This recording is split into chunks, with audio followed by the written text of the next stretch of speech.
Eyaliwo.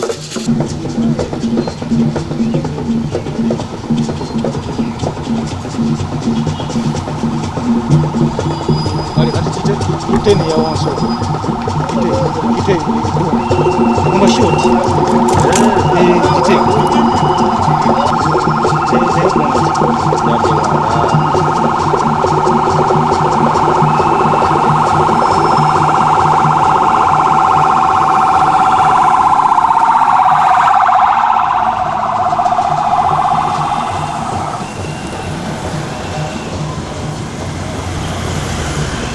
Deli kuyimirira.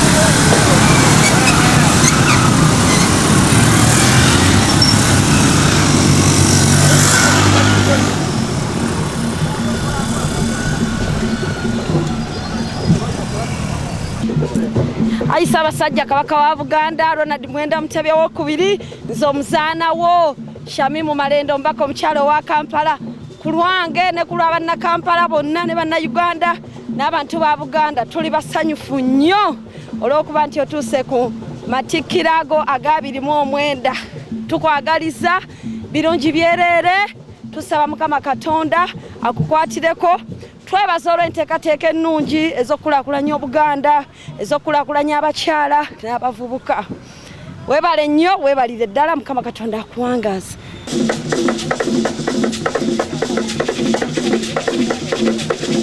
Nze Hajati Namutebi Nusurah nga nze nabeera omukulembeze w'abagayidi n'abascout Enagalabi nga Ssaabasajja kabaka atuuzibwa ku ntebe. Nebaza Katonda nti ndi mulamu kubanga mu budde buli 1951 Sir Edward Muteesa nga senga wange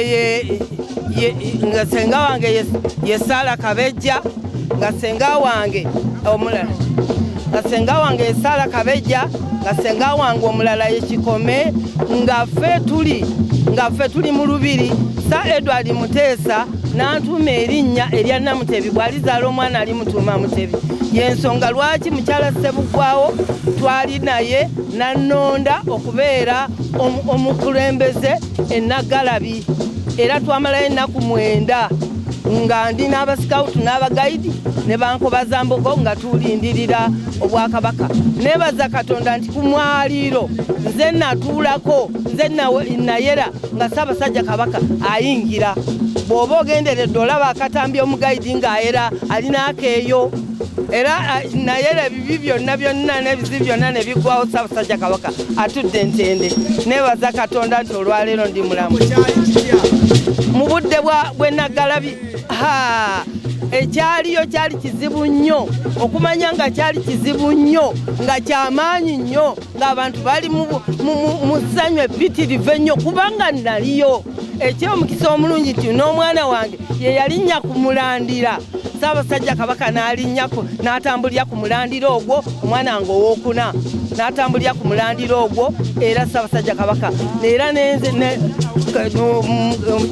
ow'ekika kyange omukulu w'ekika kyange Gabunga nannonda nti Namutebi genda okwate akeeyo oyere ebintu byonna Ssaabasajja Kabaka ayitewo. Era Kabaka bwe yatuula sayidi nga atunudde eno Kabaka n'atuula eno Pulezidenti Yoweri Kaguta Museveni n'atuula eno n'embeera wakati awo. Nebaza Katonda nti ndi mulamu olwaleero. Byennenyumirizaamu nti Obuganda buladde. Byennenyumirizaamu nti ndi mulamu kubanga natumibwa erinnya erya Namutebi. Era nnenyumiriza nti Mutebi kati yatudde ku ntebe. Nennenyumiriza nti nze Muganda aliwo ati omwana wa Edward Muteesa yatumibwa nga ndi mwana wa Mukopi kuba taata wange yakolanga mu lubiri kawulwa Kabaka Dawudi Chwa ate n'akola ku Muteesa. N'olwekyo nnenyumiriza Ssaabasajja Kabaka wabeera si bulawo. Neyanza amanya nze Hajjati Namutebi Nusurah neyanze nnyo neyanze ndi mulamu mu budde bw'Enagalabi. Ekyaliyo kyali kizibu nnyo okumanya nga kyali kizibu nnyo nga kyamaanyi nnyo ng'abantu bali mu ssanyu eppitirivu ennyo kubanga naliyo eky'omukisa omulungi nti n'omwana wange ye yalinnya ku mulandira Ssaabasajja Kabaka n'atambulira ku mulandira ogwo omwana nga owookuna n'atambulira ku mulandira ogwo era Ssaabasajja Kabaka era nenze ow'ekika kyange omukulu w'ekika kyange Gabunga nannonda nti Namutebi genda okwate akeeyo oyere ebintu byonna Ssaabasajja Kabaka ayitewo. Era Kabaka bwe yatuula sayidi nga atunudde eno Kabaka n'atuula eno Pulezidenti Yoweri Kaguta Museveni n'atuula eno n'embeera wakati awo. Nebaza Katonda nti ndi mulamu olwaleero.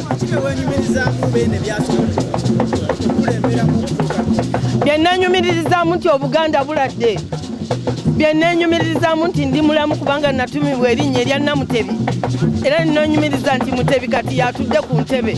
Nennenyumiriza nti nze Muganda aliwo ati omwana wa Edward Muteesa yatumibwa nga ndi mwana wa Mukopi kuba taata wange yakolanga mu lubiri kawulwa Kabaka Dawudi Chwa ate n'akola ku Muteesa. N'olwekyo nnenyumiriza Ssaabasajja Kabaka wabeera si bulawo. Neyanza amanya nze Hajjati Namutebi Nusurah neyanze nnyo neyanze